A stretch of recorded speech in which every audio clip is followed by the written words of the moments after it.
Je suis originaire de la Manche, mes parents habitent dans la Manche, j'ai fait mes études à Caen, donc je suis restée en Basse-Normandie et j'y reste toujours actuellement puisque je suis sur le parc du Perche.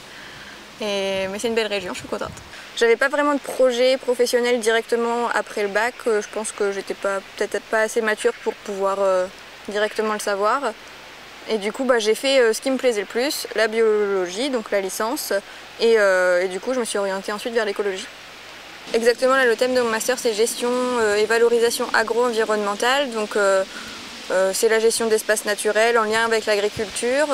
Moi je m'oriente plus vers les inventaires, les suivis de population. Du coup en général les postes qui sont proposés il faut s'y connaître sur différents domaines, donc là je fais exclusivement les libellules, donc les odonates.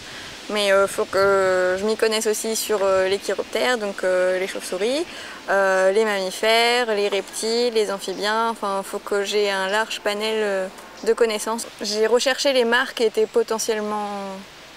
pouvaient accueillir des libellules sur le territoire du parc. Et donc ensuite j'ai 3 passages à faire sur chaque mare pour être sûre de voir toutes les espèces qui peuvent sortir aux différents moments de la saison. Je me promène avec mon filet à papillons pour capturer les libellules que je ne peux pas identifier à vue ou sur lesquelles j'ai un doute. Et du coup, ça me permet de dresser ensuite une carte de répartition des différentes espèces sur le territoire.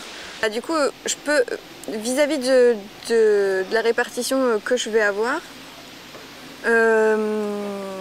je peux déterminer s'il y a des zones qui sont plus favorables que d'autres. C'est plus pour donner une idée du milieu qu'on retrouve sur le territoire du parc, du Perche. Où est-ce qu'il y a plus d'étangs, où est-ce qu'il y a plus de points d'eau. D'ailleurs, on a fait à Senonches, la forêt, là, un inventaire des mares forestières, définir l'état de conservation de ces mares, et voir quelles espèces d'amphibiens et d'odonates et de flore on retrouvait sur ces mares. Pourquoi ici on a plus que là? Est-ce que c'était parce que là, ça a été moins prospecté? Parce que les milieux sont moins favorables?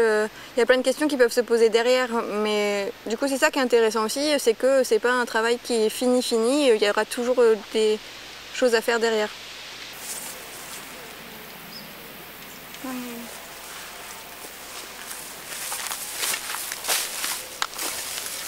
Alors ça c'est une demoiselle, les petites. Du coup il faut les attraper par les ailes, les 4 en même temps, et il faut pas qu'elles soient humides sinon ça les colle et elles peuvent pas repartir. Donc ça c'est Ischnura élégant, l'agrion élégant. Les libellules elles vivent dans l'eau en tant que larves pendant 2 à 5 ans et ensuite elles montent sur une branche, une plante pour sortir de leur larve. Et du coup, le reste de la larve reste jusqu'à qu'il pleuve et que ça s'en aille, enfin bref. Et donc j'étais avec un collègue pour chercher ces exuvies, donc les restes de larves. Et elles se cachent un peu partout et je me suis dit, je vais aller voir dans cet endroit. Et je pensais qu'il n'y avait pas tant d'eau que ça et j'ai mis le pied et j'étais trempée. C'est important qu'il y ait des libellules puisque c'est un bon indicateur de l'état d'un écosystème. S'il y en a, parce que les larves vivent dans l'eau et l'eau c'est un des principaux milieux touchés quand il y a une pollution ou quoi. Du coup s'il n'y a pas de libellules, ça veut dire que les larves ont été touchées par une pollution et donc c'est un bon indicateur du bon état écologique d'un milieu. J'aimais bien la nature, j'ai toujours vécu à la campagne, les petites bêtes, tout ça, j'aimais bien.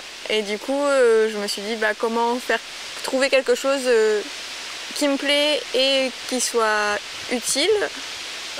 Du coup là je me sens quand même utile j'œuvre pour la faune et la flore.